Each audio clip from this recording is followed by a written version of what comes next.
Ranji trophy जिंकण्याचा हा वेगळा आनंद असतो आणि आपण का चॅम्पियन आहोत, का 42 वेळा आपण जिंकलो आहे, आपले प्लेयर्स कोण होते, कोणी कोणी इतिहास रचला, हा सगळा इतिहास आहे ना, हे ऑटोमॅटिकली आपलं सगळं सांगून जातं. आजपर्यंत आपलं लक्ष फक्त मोठ्या प्लेयर्सना काय देऊ शकतो, काय मानधन दिलं पाहिजे, कॉन्ट्रॅक्ट सिस्टीम ह्याच्यावर चर्चा होते. यंगस्टर्सचा पण आपण कधीतरी विचार केला पाहिजे. एक पूर्ण जाळं, एक नेटवर्क तयार करायचं आहे आणि त्या नेटवर्कचा फायदा एकच होईल की या मुलांना त्रास होणार नाही, त्यांच्या पालकांना सुद्धा त्रास होणार नाही. MCA एक नवीन चॅम्पियन्स ट्रॉफी सुरू करते, ते 100% खरं आहे. प्रत्येक प्लेअर काय आर्थिकदृष्ट्या सक्षम नसतो, पण त्याचा पण आम्ही एक विचार केला की आम्ही त्यांना काय मदत करू शकू या टुर्नामेंटच्या माध्यमातून. नमस्कार, मी विजय साळवी. ABP माझा लाईव्हच्या विशेष पॉडकास्टमध्ये आपल्या सगळ्यांचं स्वागत. मंडळी, आज आपल्यासोबत पाहुणा आहे तो मुंबई क्रिकेट असोसिएशनचा अध्यक्ष अजिंक्य नाईक. अजिंक्य, स्वागत आहे तुझं. अजिंक्यशी बातचीत करण्याचं कारण, पण त्याआधी सगळ्यात महत्त्वाची गोष्ट, कारण मी त्याचा उल्लेख अरे तुरे जरी करत असलो तरी त्याचं पद हे खरंच मानानं मोठं आहे. मुंबई क्रिकेट असोसिएशनचा अध्यक्ष आहे, पण माझ्या आजवरच्या कारकिर्दीत शरद पवार, त्यानंतर विलासराव देशमुख अशा मोठ्या मोठ्या नेत्यांना मी मुंबई क्रिकेट असोसिएशनचा अध्यक्ष होताना पाहिलं आहे. पण आज तरुण पिढीचा प्रतिनिधी म्हणून अजिंक्य नाईक त्याच पदावर बसला आहे. त्यामुळे वयाच्या ज्येष्ठतेचा फायदा घेऊन मी त्याचा उल्लेख एकेरी करतो आहे. त्यामुळे काही जणांना जर राग आला तर ते आमच्या दोघांच्या जिव्हाळ्याच्या संबंधांमधून तो एकेरी उल्लेख करतो, एवढंच सांगायला आवडेल. दुसरी महत्त्वाची गोष्ट, अजिंक्य नाईकचं आज इथं येणं याच्यासाठी महत्त्वाचं आहे की BCCIच्या एका खास कार्यक्रमात मुंबई क्रिकेट असोसिएशनला सलग तिसऱ्यांदा भारतीय क्रिकेटमधली सर्वोत्तम क्रिकेट असोसिएशनचा मान मिळाला आहे आणि त्याबद्दल अजिंक्यचं सर्वात प्रथम अभिनंदन. आणि अजिंक्य, तिसऱ्यांदा हा मान मिळणं एक वेगळ्या प्रकारची, क्रिकेटर म्हणून तू स्वतःही क्रिकेट खेळलायस, क्रिकेटर म्हणून हॅट्रिकचा एक वेगळा आनंद असतो. या हॅट्रिकचा किती मोठा आनंद आहे आणि तू स्वतः जवळपास गेली 2 वर्ष मुंबई क्रिकेट असोसिएशनचा अध्यक्ष आहेस, मागची 1.5 वर्ष आणि आत्ताचं 6 महिने. या दोनदा ही मान मुंबई क्रिकेट असोसिएशनला चालवलं आहे. तुझ्या मनातली भावना काय आणि याचं क्रेडिट तू कोणाबरोबर खास करून शेअर करू इच्छितोस? क्रिकेटचा एक कार्यकर्ता म्हणून माझ्यासाठी खूप आनंदाची गोष्ट आहे, कारण हे आमचे मैदान जे क्लब सेक्रेटरीज आहेत, क्रिकेटर्स आहेत, हा जो मान मिळाला आहे हा त्यांचं जे कुठेतरी कष्ट होते, जे ग्रासरूट लेवलचं आपण क्रिकेट म्हणतो, ते कुठेतरी चांगल्या रीतीने, चांगल्या प्रोसेसमधनं आमची टुर्नामेंट कमिटी असेल, ॲपेक्स काउन्सिल मेंबर असेल, हे चालवते. त्याच्यानेच आम्हाला चांगले प्लेयर्स मिळतात, ते चांगले प्लेयर्स परफॉर्म करतात आणि मॅक्झिमम आम्ही BCCIच्या टुर्नामेंट जिंकल्यामुळे आम्हाला हे सलग तिसऱ्यांदा आम्हाला हे अवॉर्ड मिळालं आहे. तर याचं खरं जर कोण मानकरी असतील तर क्रिकेटर्स आहेत आणि आमचे मैदान क्लब सेक्रेटरीज आहेत. म्हणजे स्कूल आले, ऑफिस, कॉलेज, सगळेच हे कलेक्टिव्ह आणि ॲज अ टीम म्हणून आम्ही हे मिळवलेलं हे अवॉर्ड आहे. अर्थातच क्रिकेटमध्ये जेव्हा केव्हा आपण जिंकतो तेव्हा ते सांघिक प्रयत्नच असतात आणि मला वाटतं मुंबई क्रिकेट असोसिएशन सर्वोत्तम क्रिकेट असोसिएशन BCCIमधली जर सलग तिसऱ्यांदा ठरत असेल तर त्याचं श्रेय नक्कीच तुमच्या टीमवर्कला आहे आणि सांघिक प्रयत्नांना आहे. पण जेव्हा या कामगिरीचा आपण विचार करतो ना अजिंक्य, त्यावेळेला एक दुसरी गोष्ट लक्षात येते की मुंबई क्रिकेट असोसिएशन सातत्यानं, किंबहुना मुंबई ही सातत्यानं भारतीय क्रिकेटमध्ये एक स्वतःचा एक वेगळा दबदबा होता. 42 वेळा आजवरच्या इतिहासात मुंबईनं रणजी ट्रॉफी जिंकली. पण गेल्या 10 वर्षात मुंबईला केवळ एकदा, आणि 11 वर्षाचा जर हिशेब केला तर मुंबईला 2दा रणजी ट्रॉफी जिंकता आली आहे. मुंबईला रणजी ट्रॉफी जिंकता यावी या दृष्टीनं अजिंक्य नाईकच्या अध्यक्षाच्या डोक्यात नेमकं आत्ता काय चाललं आहे, की कोणत्या प्रकारचं प्लॅनिंग आहे तुझं आत्ता? मागच्या 3 वर्षात जर तुम्ही बघितलं तर आपण 4 सिनियर टुर्नामेंट्स आपण जिंकलो. त्यात एक रणजी ट्रॉफी असेल, इराणी ट्रॉफी पहिल्यांदाच आपण जिंकलो खूप वर्षांनी. मुस्ताक अली असेल, विजय हजारे असेल. तर लास्ट 3 वर्षात आपण ह्या 4 मोठ्या टुर्नामेंट मुंबईने जिंकलो. आपण यावर्षी आपण जिंकलो नाही याचं कुठेतरी दुःख आहे, कारण शेवटी वर्ल्ड कप जिंकल्याचा जेवढा आनंद नसतो त्याच्यापेक्षा 10 पटीने आनंद प्रत्येक मुंबईकरला रणजी ट्रॉफी जिंकल्याचा असतो. नक्कीच. तर यावर्षी कुठेतरी आपण कमी पडलो.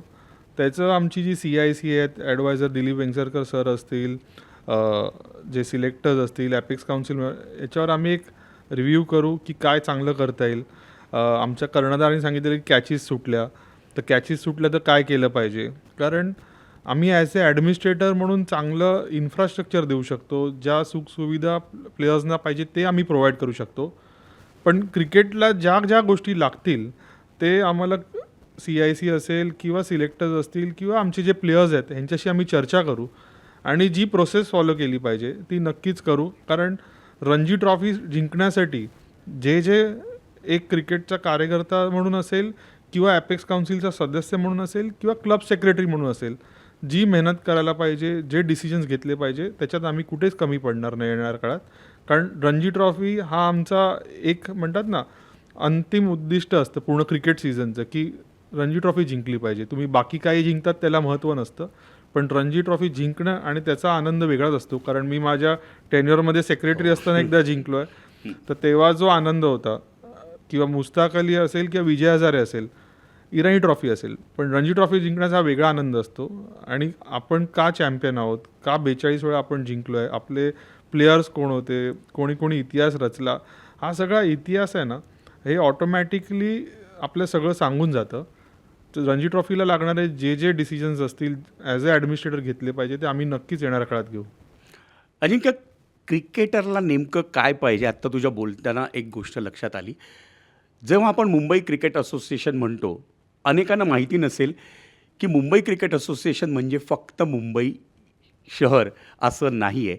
तर मुंबई क्रिकेट असोसिएशन त्याचं भौगोलिक अस्तित्व खूप मोठं आहे. इथून पालघरपर्यंत, तिथून कल्याणपर्यंत, तिथून नवी मुंबई पनवेलपर्यंत. म्हणजे याच्यामध्ये नवी मुंबई महापालिका आली, याच्यामध्ये ठाणे आलं, याच्यामध्ये पालघर डहाणू आलं, वसई विरार आलं, मीरा भाईंदर आलं आणि मुंबई, अख्खी मुंबई आलीच. या सगळ्या भौगोलिक मुंबई क्रिकेट असोसिएशनचा आपण विचार करतो तेव्हा एकेकाळात म्हणजे ते शार्दूल ठाकूर गेला आहे, त्यातून अनेक मंडळी गेली आहेत.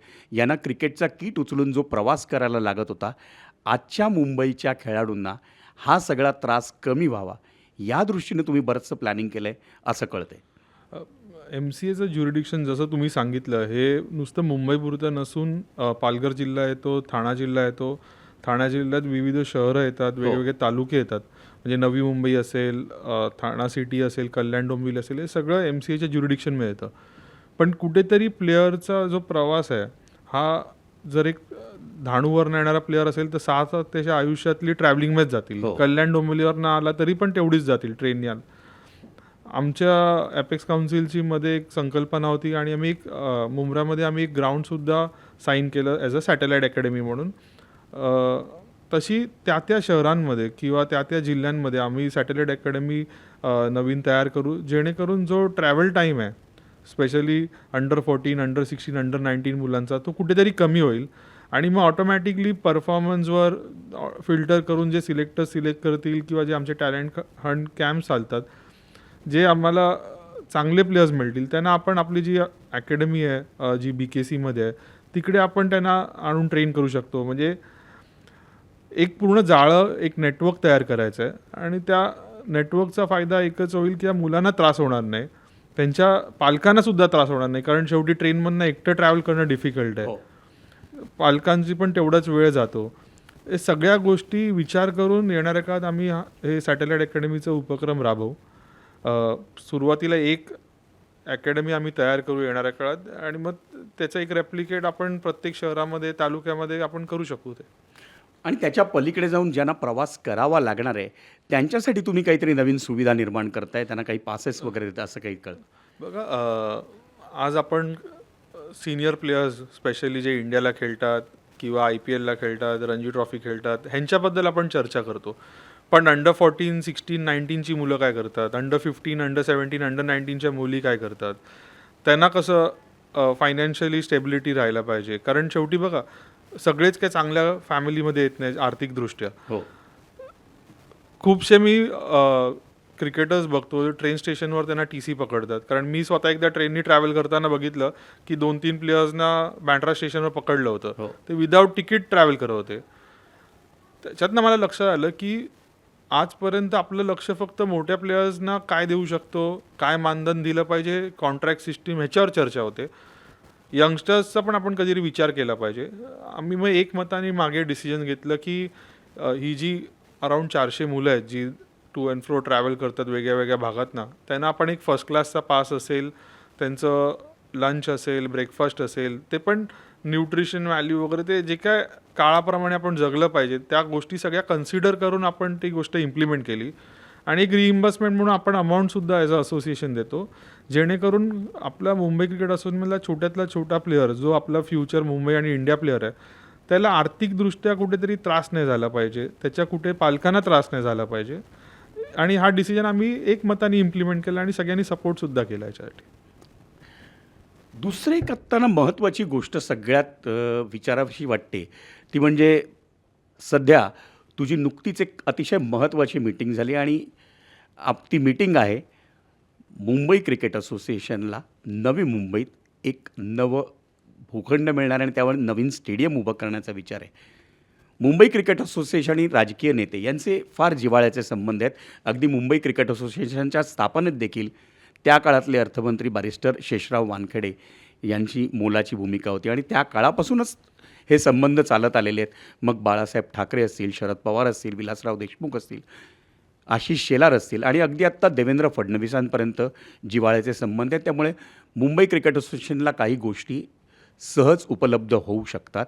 आत्ता फडणवीसांनी नुकतंच रोहित शर्मा स्टँडच्या उद्घाटनाच्या वेळेला कबूल केलं होतं की मुंबई क्रिकेट असोसिएशनला 1,00,000 क्षमतेचं स्टेडियम उभं करता येईल असा भूखंड आम्ही देऊ. त्यांनी तसं काही आश्वासनही दिलं आणि त्या दृष्टीनं तुझी नुकतीच एक महत्त्वाची मीटिंग झाली आहे. काय आहे तो प्लॅन, तो आम्हाला सांगावा. आणि दुसरा प्रश्न माझा लगेच असेल, कारण या विषयावर चर्चा तर सुरू झालीच आहे, की मुंबई क्रिकेट असोसिएशनला खरंच 4थ्या स्टेडियमची गरज आहे का? मुंबई क्रिकेट असोसिएशनचं नवीन स्टेडियम ही जे माझ्याबरोबर आधी अध्यक्ष होते, मी सेक्रेटरी असताना माननीय अमोल काळेजी, तेव्हा खरं ही सुरुवात झाली. देवेंद्रजी फडणवीस साहेबांना तेव्हा आम्ही रिक्वेस्ट केली होती. रोहित शर्मा स्टँडच्या वेळी त्यांनी सगळ्यांच्या समोरच ती गोष्ट सांगितली. तिकडनं खरी प्रोसेस सुरू झाली. शेवटी ही एक प्रोसेस आहे, हा एक छोटा प्रकल्प नाही आहे की हा प्रोजेक्ट काय इझिली होण्यासारखा नाही आहे. ह्याला ज्या गोष्टी लागणार आहेत म्हणजे बैठका होतील, प्लॅनिंग होतील, अशा वेगळ्या वेगळ्या गोष्टी या प्रोसेसमध्ये होतील. आता कुठेतरी त्याचा एक पीक आला आहे. माननीय विजय सिंगल सर, त्यांना आम्ही देवेंद्रजींच्या नेतृत्वाखाली आम्ही हे काम करतो आहे. त्यांच्या आदेशाने आम्ही बैठक झाली होती. त्या बैठकीमध्ये आम्ही डिसाईड केलं की काय करता येईल, कसं असलं पाहिजे, अशी चर्चा केली. इनिशियली 1 बैठक झाली, 2 बैठक झाली, असे मल्टिपल बैठक झाल्यानंतर मुंबई क्रिकेट असोसिएशनला कसली गरज आहे, स्टेडियमची काय कॅपॅसिटी पाहिजे, ग्रासरूट लेवलचं क्रिकेट कसं टिकलं पाहिजे, त्याच्यासाठी काय केलं पाहिजे, प्लेयर इंजुरीमध्ये असेल तेव्हा रिहॅब अकॅडमीची गरज आहे का, पाऊस पडेल तेव्हा अकॅडमीची गरज आहे का, इंडोर अकॅडमीची, मग राहायची सुविधा काय असली पाहिजे, पब्लिक इंटरेस्टमध्ये आपण काय विचार केला पाहिजे, राज्यकर्ते म्हणून त्यांचा काय विचार केला पाहिजे, गव्हर्नमेंट म्हणून आपण कसं भारताच्या नकाशावर महाराष्ट्राचं एक स्पोर्टिंग युनिट म्हणून कसं अव्वल स्थानावर राहील, हे विचार म्हणजे सगळ्या गोष्टी विचार करून एक एक जो चेकलिस्ट असते तो बॉक्स टिक करत करत करत आज आम्ही एका टप्प्यापर्यंत आलो आहे. जी गव्हर्नमेंटची भूमिका असेल आणि ज्यांच्या नेतृत्वाखाली माननीय देवेंद्रजी फडणवीस साहेबांच्या नेतृत्वाखाली आम्ही हा प्रोजेक्ट इम्प्लिमेंट करतो आहे, ते तुम्हाला नक्कीच याच्यावर नीट सांगू शकतील. पण ॲज अ क्रिकेट असोसिएशन म्हणून आम्ही काय करता येईल, क्रिकेटरला काय पाहिजे, मैदान क्लब सेक्रेटरीजना काय पाहिजे, त्याचं आम्ही ऑलरेडी वर्किंग सुरू केलं आहे. प्रत्येकाचे इनपुट घेऊ, म्हणजे तुमचंसुद्धा इनपुट लागणार, कारण तुम्हीसुद्धा आज क्रिकेट खूप वर्ष कव्हर करतायत. तुम्हाला जे दिसतं ते आम्हाला दिसू शकत नाही, असं कधी कधी होऊ शकतं. थर्ड पर्सन व्ह्यू नेहमीच आम्हाला इम्पॉर्टंट असणार, कारण हे आता जे काय बनेल ते भव्य बनेल, मोठं बनेल जे काय ते, आणि ते भविष्यासाठी बनणार, भविष्यासाठी. आणि कुठलंही डिसिजन घेताना ते आजच्यासाठी न घेता फ्युचरिस्टिक विचार केला पाहिजे, फ्युचरिस्टिक एक्सपॅन्शन विचार केला पाहिजे. प्लेअरला काय लागतं, शेवटी प्लेअर खेळताना चांगला वाटतो, पण त्याला इंजुरी झाल्यावर त्याला काय गरज आहे, किंवा प्लेअरला प्लेअर बनवण्यासाठी काय गरज आहे, हे सगळं रिव्हर्स वर्किंग करून एक चांगलं येणाऱ्या काळात स्टेडियम देवेंद्रजींच्या नेतृत्वाखाली बनेल असं मला खात्रीने वाटतं. आणि चर्चा क्रिटिक्स हे तर होणारच. शेवटी कुठलीही मोठी गोष्ट करताना बोलणारे बोलणारच आणि आपल्याला पॉझिटिव्ह नोटवर प्रोग्रेसिव्ह नोटवर हे काम करायचं आहे आपल्याला. पण त्यामुळे होतंय असं अजिंक्य, की बऱ्याचदा वानखेडे स्टेडियमकडे आपलं दुर्लक्ष होतंय का? जो इतिहास आहे आपला आणि ज्याच्यामध्ये ज्या कसोटी सेंटरमध्ये आज आपल्याला BCCIची मॅच मिळत नाही म्हणून कदाचित वानखेडेकडे बोट दाखवलं जातं की वानखेडेला दुर्लक्ष केलं जातं. पण त्याच वानखेडेला BKCमध्ये आपण सातत्यानं रणजी ट्रॉफी मॅच करून थोडंसं दुर्लक्षित करत आहोत का? असाही एक प्रश्न निर्माण होतोय. बघा, MCA म्हणून आमच्याकडे 3 मैदान आहेत. हम्म. त्याच्यातले मेजर जर तुम्ही MCA ओन्ड मैदानं जर बघितली तर स्टेडियम आमच्याकडे एकच आहे. हं. BKCचं आमचं एक अकॅडमी आहे आणि कांदिवलीला एक आमची अकॅडमी आहे. मुंबईची मॅच कुठे खेळावी हे एकतर BCCI आम्हाला सांगतं किंवा दुसरं जो आमचा हे असतं की असोसिएशन म्हणून आम्हाला प्लेयर आणि जो आमचा कॅप्टन असतो, कोच असतो त्याला विचारलं जातं की ती मॅच कुठे खेळायला पाहिजे. BCCIचं म्हणणं काय. आम्ही फॅलिसिटेटर आहोत, म्हणजे ऑर्गनाईज करण्याचं काम MCA आणि MCAचे ॲडमिनिस्ट्रेटर्स आहे, क्लब सेक्रेटरीज आहे, की ज्या क्या गोष्टी लागतात एक मॅच ऑर्गनाईज ते आम्ही तिकडे इम्प्लिमेंट करत असतो. वानखेडे स्टेडियमची जर तुम्ही कॅपॅसिटी बघितली तर 33,000 आहे. त्या 30,000 कॅपॅसिटीमध्ये मॅच बघितली जाते कारण 3,000 किल सीट असतात, कारण जे LED बोर्ड्स वगैरे येतात म्हणून प्रेक्षकांना मॅच दिसत नाही. चौथ्या स्टेडियमची गरज आहे का हे तुम्ही प्रश्न विचारला तर मी तुम्हाला एक सोपा प्रश्न विचारतो की एका कॉर्पोरेटरचा मुंबईत वॉर्ड हा 40,000चा आहे. हं. मुंबईत 228 कॉर्पोरेशनचे वॉर्ड आहेत. ठाणा पालघर जिल्हा पकडला तर ते किती होतील आणि पॉप्युलेशन वाईज आपण करोडोमध्ये आहे. तर क्रिकेट फॅन्स माझ्यामध्ये प्रत्येक घरात ॲव्हरेज एक क्रिकेट फॅन असतोच. प्रत्येकाला वाटतं की क्रिकेट मॅच बघावी आणि ती चांगल्या स्टँडमधनं बघावी किंवा बॉक्समधनं बघावी, असे वेगळे विचार असतात. पण मुंबईसारखं जे आर्थिकदृष्ट्या नंबर 1 शहर आहे तिकडे कुठेतरी कॅपॅसिटी कमी आहे असं आम्हाला सगळ्यांना वाटतं. आणि शेवटी जेव्हा डिमांड असते तेव्हा सप्लाय आपल्याला तयार करायचा असतो. जर डिमांडच नसती तर जे आहे त्याच्यात आपण खुश राहिलो असतो. कारण वर्ल्ड कप असो, IPL असो, म्हणजे साधी रणजी ट्रॉफी मॅचला सुद्धा ते स्टँड भरतात. T20 मुंबई लीग जी आमची स्थानिक लीग आहे हो. तिकडे सोल्ड आउट होतं पूर्ण. म्हणजे महिला क्रिकेटचे सामने मुंबईत सगळ्यात जास्त बघितले जातात. आणि जर सगळ्यात जास्त कोणाला त्रास होतो तर मुंबई पोलीसला होतो आणि त्यांच्या कॉपरेशनमुळे आम्ही हे इम्प्लिमेंट करू शकतो. तर आम्हाला सगळ्यांचा विचार करून जे आम्हाला गव्हर्नमेंट एजन्सी सपोर्ट करतात, स्टेट गव्हर्नमेंट सपोर्ट करतं, आम्हाला BCCI सपोर्ट करतं, सगळ्यांचा विचार करून आम्ही असं एकमताने विचार केला की कुठेतरी काळाच्या गरजप्रमाणे आपण जगलं पाहिजे. इमोशनली न विचार करता प्रॅक्टिकली विचार जास्त करून केलं पाहिजे.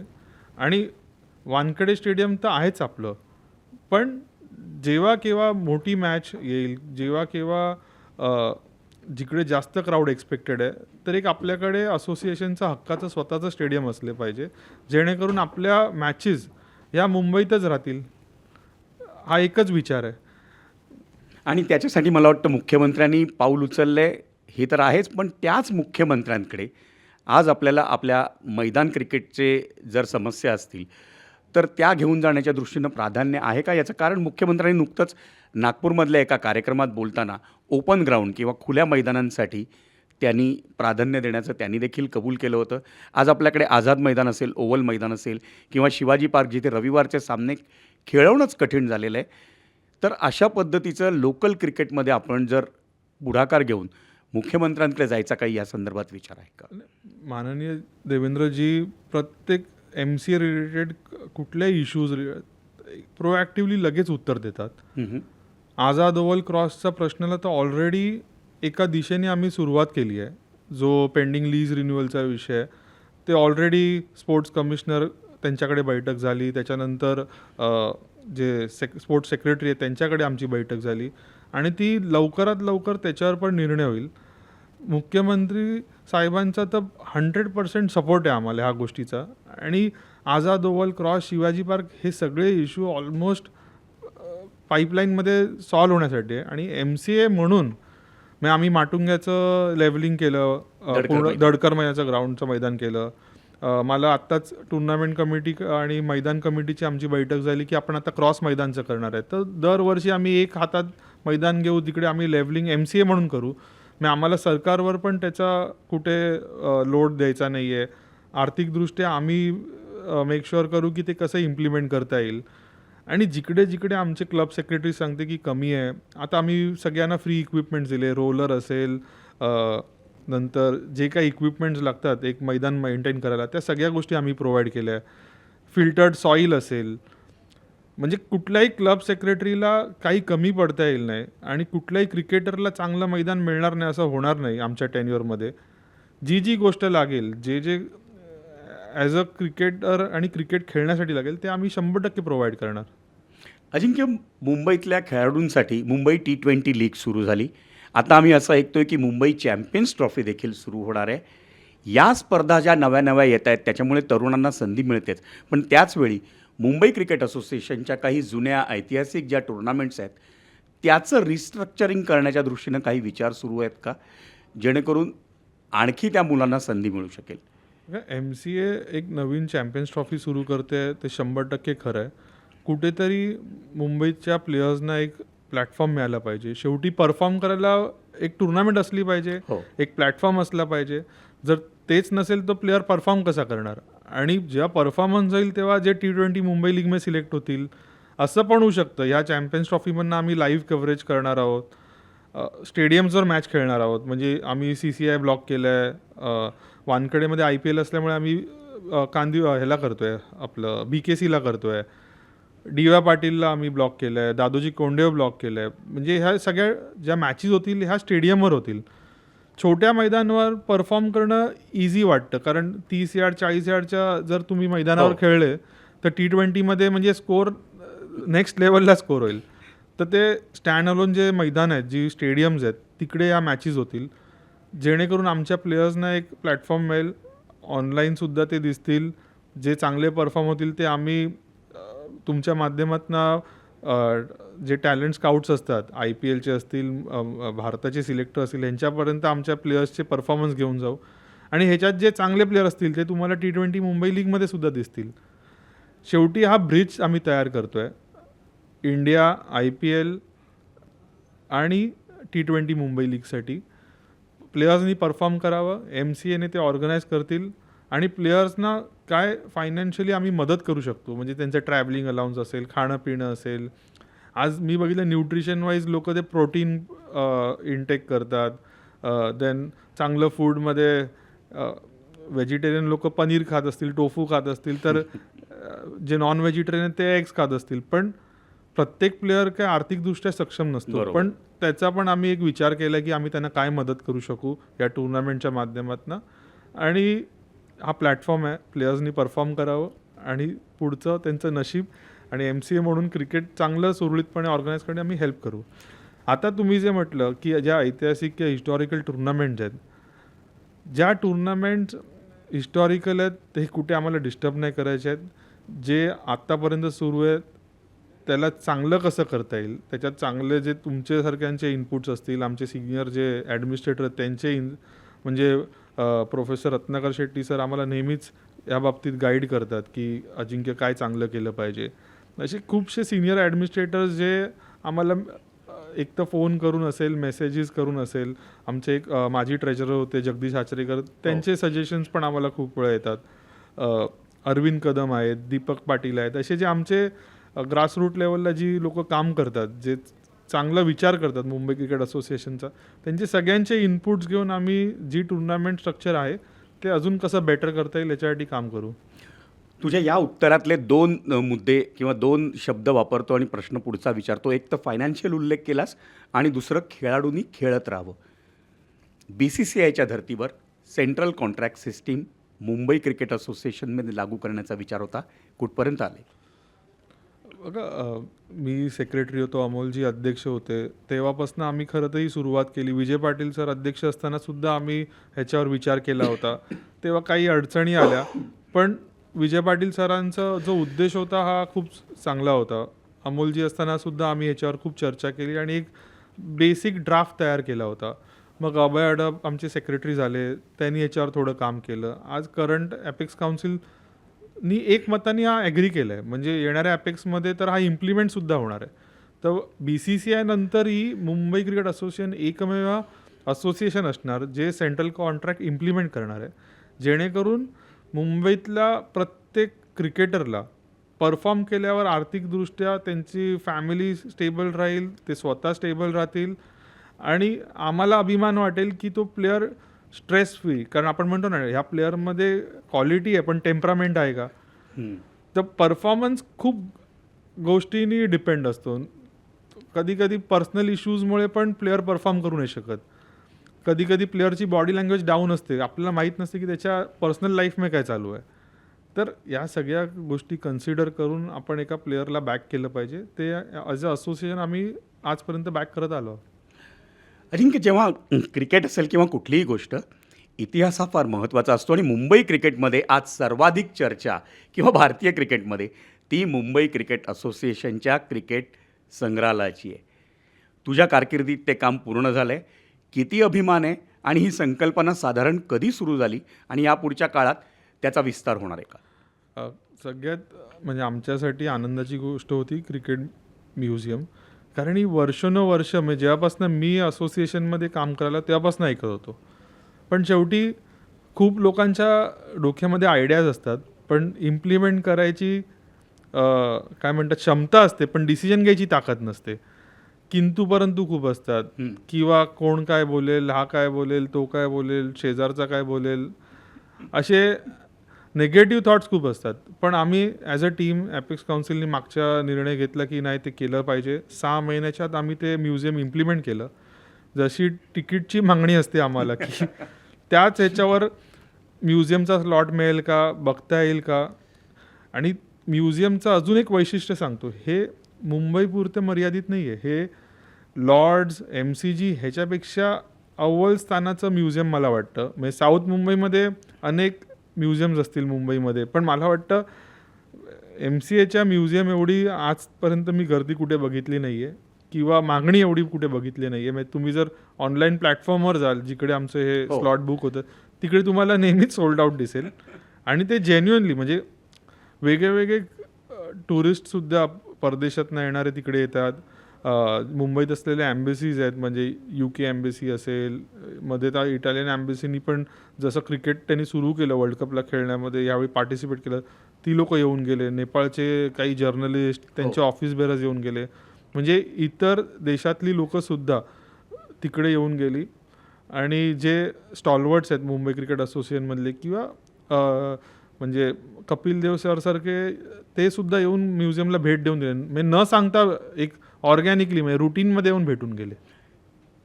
क्रिकेट संग्रहालयाची ही जी टूर आहे, ही तुम्हाला वानखेडे स्टेडियमची पण टूर घडवतं, कारण तिथे पण खूप इतिहास आहे. म्हणजे सचिनचे रेकॉर्ड्स असतील किंवा महेंद्रसिंग धोनीने मारलेला सिक्सर असेल, भारतानं 2011 सालचा वन डे विश्वचषक जिंकला, असे अनेक विक्रम तिथे झाले. वानखेडे स्टेडियमचं जे प्रिमाईस आहे ना, म्हणजे एंट्रीपासनं ते मीडिया बॉक्सपर्यंत तुम्ही जर चालत जाल ना, तर प्रत्येक मुवमेंटवर तुम्हाला इतिहास काही ना काहीतरी सांगून जातो. म्हणजे वानखेडे स्टेडियमचं जर एंट्री केलं की आधी ऑफिस कसं होतं, आता क्रिकेट सेंटर बिल्डिंग झाली, मग क्रिकेट सेंटर बिल्डिंगमध्ये MCAचं ऑफिस नाही आहे, तर पूर्ण भारताचं क्रिकेट जे ऑपरेट करणारी जी आमची पॅरेंट बॉडी आहे BCCI आहे, त्याचंसुद्धा ऑफिस तिकडे आहे. मग म्युझियम येतं, मग IPLचं ऑफिस तिकडे आहे, क्लब हाऊस आहे, वेगळे स्टँड्स आहेत. मग कुठल्या स्टँडवर 6 कुठला मारला, स्टँड्स कुठले आहेत. आताच लवकरच आम्ही रवी शास्त्री सरांचं एक स्टँड जो आहे मीडिया बॉक्सच्या खाली आम्ही अनवील करू माननीय मुख्यमंत्र्यांच्या हस्ते. असे अनेक ज्या गोष्टी आहेत स्टेडियममधल्या किंवा ज्या परिसरातल्या, त्या इतिहास सांगून जातात. म्हणजे काही तर कुठल्या गेटवरनं कुठला प्लेअर एंटर करायचा, हे आमचे जे स्टेडियम टूरचे जे ऑपरेटर्स, क्युरेटर्स, मॅनेजर्स आहेत, ते तुम्हाला सांगतील. तर हे जे मुवमेंट्स आहेत हे फार म्हणजे म्हणतात ना लिमिटेड एडिशन मुवमेंट्स आहेत. म्हणजे आपण परदेशात गेल्यावर लॉर्ड्सवर क्रिकेट म्युझियमची टूर घडवण्यात येते, लॉर्ड्स स्टेडियममध्ये घेऊन जाण्यात येतं. त्या पद्धतीचं काम आज मुंबई क्रिकेट असोसिएशनमध्ये होते. पण याच्या पुढे जाऊन आणखी एक तुझ्या डोक्यातला खास विचार होता तो म्हणजे क्रिकेट नॉलेज सेंटर. काय चाललं आहे त्या धर्तीवर? आणि दुसरं BCCI प्रमाणेच आपल्याकडे सेंटर ऑफ एक्सलन्स BKCमध्ये काय काय नवीन गोष्टी होत आहेत? क्रिकेट नॉलेज सेंटर आम्ही जो प्रोग्राम सुरू केला, एखाद्या क्रिकेटरच्या लाईफमध्ये जर तो मुंबई किंवा भारताला खेळू शकला नाही किंवा IPL असेल, T20 मुंबई लीग असेल, तर त्याच्या लाईफमध्ये सेकंड इनिंग काय असली पाहिजे? कारण आज कुठेतरी परमनंट नोकऱ्या नाही आहेत, सरकारी नोकऱ्या नाही आहेत, जे काय नोकऱ्या आहेत ते MNCजमध्ये कॉन्ट्रॅक्टवर आहेत. असे अनेक अडचणी आम्ही जेव्हा ॲज अ ॲडमिनिस्ट्रेटर काम करतो तेव्हा आम्ही फेस करत असतो. कुठेतरी क्रिकेटमध्ये ह्यांना कसं इव्हॉल्व करता येईल. शेवटी क्रिकेट त्यांचं एक पॅशन असतं. वयाच्या 25व्या वर्षीपर्यंत 30व्या वर्षीपर्यंत एक क्रिकेटर क्रिकेट खेळतो आणि ऑल ऑफ अ सडन तो कधी इंजुरीनी, कधी परफॉर्मन्सनी किंवा पर्सनल इश्यूजमुळे तो क्रिकेटमधनं बॅकआउट होतो. तर मला असं कुठेतरी वाटलं आणि सगळ्या ॲपेक्स काउन्सिलची पण एक इच्छा झाली की कुठेतरी लाईफमध्ये सेकंड इनिंग असली पाहिजे. त्याच्यासाठी आम्ही हे वेगळे कोर्सेस चालू केले, जे आज क्रिकेट हे प्रोफेशनल झालं आहे. हा एक म्हणजे नुसतं खेळ न राहता त्याचं तुमचं करिअर त्याच्यावर डिपेंड होऊ शकतं. ॲनलिस्ट झाले, ट्रेनर्स झाले, फिजिओ झाले, क्युरेटर्स झाले, मॅस्युअर झाले, म्हणजे असे वेगळे जॉब अपॉर्च्युनिटीज आज क्रिएट झालेत. तर ते मुंबई क्रिकेटच्या फॅमिलीमधलीच लोकं असतील तर बेटर होईल ना, कारण त्यांचं लहानपणीपासून अटॅचमेंट कोणाशी असणार, तर मुंबई क्रिकेट असोसिएशनची. आणि आपल्या फॅमिलीमधल्या माणसाला जर आपण त्याच्यात इन्व्हॉल्व केलं, ॲज अ स्कोरर असेल, ॲज अंपायर असेल. आज तुमचं एक जो स्टाफ आत्ता मी जस्ट भेटलो तो पण एक स्कोरर आहे MCAचा. म्हणजे MCAचे हे जे इन्फ्लुएन्सर्स आहेत किंवा जी MCAची अटॅचमेंट आहे ही प्रत्येक ठिकाणी आपल्याला दिसून येते. तर त्यांना कुठेतरी आपण एका फॅमिलीमध्येच ठेवलं पाहिजे. त्याच्यासाठी क्रिकेट नॉलेज सेंटर सुरू केलं. फर्स्ट इयर सक्सेसफुली झालं. अराऊंड 200 ऑड लोकं आम्हाला त्याच्यातनं वेगवेगळ्या फील्डमध्ये मिळाले. त्याचे ॲप्लिकेशन आय गेस 4000 आले होते. म्हणजे अजून एक सांगतो, क्रिकेट म्युझियमसाठी 1200 ॲप्लिकेशन होते. त्याच्यात आम्ही 8 परमनंट म्हणजे नोकरीवर ठेवू शकलो. त्याच्यात काही इंजिनियर्स आहेत वेगवेगळ्या फील्डमध्ये, पण ज्यांना क्रिकेटची आवड आहे, पण त्यांना नोकरी कुठली करायची आहे तर क्रिकेटची. आज आमचे सेक्रेटरी आहेत ते बाय प्रोफेशन डॉक्टर आहे, पण त्यांचं प्रोफेशन आज काय झालं आहे तर क्रिकेटवर जास्त डिपेंडन्सी झालं आहे. म्हणजे असे अनेक क्षेत्रातली लोकं क्रिकेटशी जोडली गेली आहेत आणि त्यांना आम्हाला एका शेल्टरखाली ठेवायचं आहे. तर क्रिकेट नॉलेज सेंटर माझ्यामध्ये एक चांगला उपक्रम आमच्या असोसिएशनचा आहे आणि आमचे सगळे मेंबर्स त्याच्यात ॲक्टिव्ह असतात. तुमच्या पण अशा कोण दिसण्यात जर चांगली लोकं आली ज्यांना क्रिकेटची आवड आहे आणि क्रिकेटच्या सहवासात काम करायचं आहे, कारण आपल्याकडे खूप अपॉर्च्युनिटीज आहेत. आज व्हॉलेंटियर्स म्हणून अपॉर्च्युनिटी आहे, लॉजिस्टिक मॅनेजर म्हणून अपॉर्च्युनिटी आहे, टीम मॅनेजर्स म्हणून अपॉर्च्युनिटी आहे. म्हणजे असे वेगळे स्कोप आहे. तिकडे आपण प्रत्येकाला इन्व्हॉल्व करू शकतो आणि त्याचाच एक भाग म्हणून क्रिकेट नॉलेज सेंटर आम्ही सुरू केलं. सेंटर ऑफ एक्सलन्स जसं BCCIच्या धर्तीवर आपण BKCत काही करतोय का? आणि रिहॅब सेंटर आपण याचा पण विचार करतोय. उद्याचं होणारं स्टेडियम जे नवीन स्टेडियम होईल, हा एक प्रॉपर क्रिकेटिंग कॅम्पस असेल. त्याच्यामध्ये क्रिकेट स्टेडियम तर असणारच, पण त्याच्यावर ॲट अ टाईम 4 मॅच कशा होऊ शकतात. जे क्लब मॅचेस आहेत आमच्या मैदान क्लबचे, ती 2-3 मैदानं, 4 मैदानं ती असतील किंवा 2 मैदान. जसं आमचं कांदिवलीला एका मैदानात आम्ही 2 विकेट्स केल्या, तर ॲट अ टाईम 2 मॅच तिकडे होतात. तसे 2 मैदानं करून 4 करता येईल का, हे आम्ही जर प्लॅनिंग करू. ह्या गोष्टी पण आम्ही कन्सिडर करू की आमचं मैदान क्लब क्रिकेट कसं अजून टिकतेल, कसे चांगल्या मैदानावर क्रिकेटर्सना खेळता येईल. इंजुरी झाल्यावर आमचे जे प्लेयर्स आहेत त्यांना NCAला जायला लागतं, सेंटर ऑफ एक्सलन्सला. तर आमचं स्वतःचं जर रिहॅब अकॅडमी असेल किंवा इंडोर अकॅडमी असेल, पाऊस पडतोय तर आम्ही कॅम्प कुठे करतो तर अल्लूरला करतो, अजून वेगळ्या राज्यांमध्ये जिकडे अकॅडमी आहे तिकडे जाऊन करतो. पण तीच मुलं मुंबईच्या जवळ कसे काय राहतील. जिम असेल म्हणजे हायटेक जिम, आज शेवटी स्ट्रेंथ ट्रेनिंग हा जिममध्ये केला तो. म्हणजे क्रिकेटर्सच्या जिम काय नॉर्मल जिमसारख्या नाही आहेत. तिकडे स्पेसिफिक टू बॉडी पार्ट्स असतात की जे क्रिकेटमध्ये यूज होतात. तर रिहॅब अकॅडमीचा हा जो पार्ट आहे हा पण त्या फॅसिलिटीमध्ये असेल.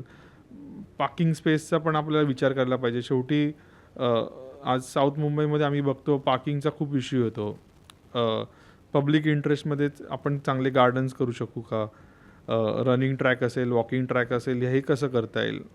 तर सेंटर ऑफ एक्सिलन्सच्या धर्तीवर आपण मुंबईच्या जवळ हे आपण करू शकतो आणि पब्लिक इंटरेस्टच्या ज्या ज्या गोष्टी आहेत त्यासुद्धा आपण ह्या नवीन कॅम्पसमध्ये इन्क्लूड करू शकतो आपण. अजिंक्य, अतिशय सगळ्यात महत्त्वाची गोष्ट राहून गेली आणि ती म्हणजे महिला क्रिकेट. भारताच्या मुलींनी विश्वचषक जिंकला आहे, त्यात आपली जेमिमा होती. आज एक जेमिमा आहे, उद्या आणखी 10, त्याच्यातनं पुढे 100 जेमिमा जर निर्माण करायच्या असतील तर महिला क्रिकेटच्या विकासासाठी MCAचं विजन काय आहे? महिला क्रिकेटचा जर तुम्ही लास्ट 3 वर्षाचा मुंबई क्रिकेट असोसिएशनचा जर प्रवास बघितला, जेव्हा आम्ही पदभार स्वीकारला तेव्हा क्लब क्रिकेट नव्हतं. जसं पुरुषांचं क्लब क्रिकेटचा इतिहास आहे, म्हणजे Kanga league, Purushottam shield, police shield अशा अनेक हिस्टॉरिकल टुर्नामेंट्स आहेत. तशी एक महिलांची टुर्नामेंट MCAची स्वतःची असली पाहिजे, ती आम्ही सुरू केली. 55 क्लब्सनी पहिल्या मोसमामध्ये पार्टिसिपेट केलं. ॲव्हरेज जर तुम्ही 15 मुली जर बघितल्या तर 750 मुलींनी पार्टिसिपेट केलं. म्हणजे आज कुठेतरी डिजिटलायझेशनचं वर्ल्ड आहे. मुलं घरी आयपॅडमध्ये असतात, मोबाईलमध्ये असतात किंवा ते PSP वगैरे, म्हणजे मुलं असतील किंवा मुली असतील, त्यांना कुठेतरी आम्ही सक्सेसफुली मैदानात आणू शकलो. तर पहिल्या वर्षी माझ्या अंदाजे तरी 1000 मुली तरी पार्टिसिपेट केलं, पण 750 तर मी तुम्हाला आज सांगू शकतो. सेकंड इयरला अजून त्याच्यात वाढ झाली, नॉकआउटच्या टीम पण वाढल्या. एक जेमिमा इंडियाला खेळ होती, नंतर सायमा खेळली, नंतर उमैरा काझी इंडिया एसाठी सिलेक्ट झाली. त्याच्यानंतर सायली सातगरेचं तुम्ही जर ऑस्ट्रेलियाला 4 विकेट तिच्या बघितल्या असतील, म्हणजे त्या खूप, 1 विकेट ती इन स्विंगवाली खूप फेमस पण झाली. म्हणजे 2 मुली इंडियाला सुद्धा आता खेळल्या. क्रिकेट ॲडवायझर कोण महिलांची तर डायना एडलजी मॅडम, त्यांनासुद्धा आम्ही ॲक्टिव्ह केलं. कुठेतरी त्यांचा अनुभव कामाला येईल. जेवढे सिलेक्टर्स आहेत सिनियरपासनं 23 असेल किंवा 19 वगैरे, तर मॅक्झिमम जे चेअरमॅन्स आहेत हे इंडिया प्लेयर्स आहेत. अंडर 15ला मनीष मोरेसारखा जो तळागाळात क्रिकेटसाठी काम करायचा असा चेअरमॅन अंडर 15ला, आणि आम्ही ह्यावर्षी चॅम्पियनसुद्धा झालो अंडर 15 BCCI टुर्नामेंटमध्ये. जर जिकडे जिकडे गॅप्स होते तिकडे आम्ही ते गॅप्स भरायचं काम केलं. जिकडे टुर्नामेंट सुरू केलं पाहिजे त्या टुर्नामेंट सुरू केल्या. पहिल्यांदाच वुमन्स T20 लीग ह्या वर्षी आम्ही सुरू करतो आहे आमच्या मुलींसाठी, जेणेकरून त्यांना प्लॅटफॉर्म मिळेल आणि WPLला त्यांना खेळता येईल, भारताच्या टीमसाठी खेळता येईल. शेवटी त्यांना ज्या टॉपला जायचं आहे, आम्ही एक सोपं फॉर्म्युला यूज केला आहे की रिव्हर्स कॅल्क्युलेट करायचं, की एक आमची जर मुलगी भारताला खेळायला तिला काय काय पाहिजे. तर BCCIच्या टुर्नामेंट्स आहेतच, पण त्याचबरोबरीने MCA म्हणून आपण काय चांगलं करतो त्या लेवलला आपण टुर्नामेंट्स ऑर्गनाईज करायच्या, जेणेकरून ते परफॉर्मन्स करतील, त्यांचं टेम्परामेंट असं वाढेल, त्यांना गायडन्स मिळेल वेगळ्या वेगळ्या लोकांचं, आणि मग फिअरलेस खेळतील ना. म्हणजे तुम्हाला कुठे ते दडपण नाही दिसणार. जसं मुलांमध्ये किंवा जे सिनियर क्रिकेटर्स होते, जेव्हा ते भारताला खेळायचे किंवा मुंबईला खेळताना ते डॉमिनेट करायचे, तो सेम डॉमिनन्स येणाऱ्या काळात मुलींमध्ये सुद्धा दिसेल तुम्हाला. धन्यवाद अजिंक्य या सगळ्या गप्पांबद्दल. तर आपण गप्पा मारत होतो आजच्या विशेष पॉडकास्टमध्ये मुंबई क्रिकेट असोसिएशनचा अध्यक्ष अजिंक्य नाईकशी. मुंबई क्रिकेटसमोर अनेक प्रश्न आहेत. रणजी ट्रॉफी आपल्याला जिंकायची आहे, पण त्याच्या डोक्यात एक पक्की योजना आहे. पण त्या पक्क्या योजनेची केवळ रणजीपटूंसाठी नाही, तर त्या महिला क्रिकेटसाठी आहेत, छोट्या मुलांसाठी आहेत. त्या योजना त्याने आपल्याशी या पॉडकास्टमध्ये बोलून दाखवल्या. त्या सगळ्या योजना सफल होत हीच सदिच्छा. पण सगळ्यात महत्त्वाची गोष्ट, अजिंक्य नाईकच्या रूपानं मुंबई क्रिकेटच्या अध्यक्षपदासाठी पूर्ण वेळ देणारा एक प्रशासक लाभला आहे, ही या वेळेला आपल्याला नमूद करायला हवी. या स्पोर्ट्सच्या किंवा क्रीडा क्षेत्राच्या पॉडकास्टमध्ये आपण यापुढच्या काळात अनेक पाहुण्यांना भेटत राहू. पण तुर्तास तरी इथेच थांबूया. नमस्कार. ABP माझा, उघडा डोळे बघा नीट.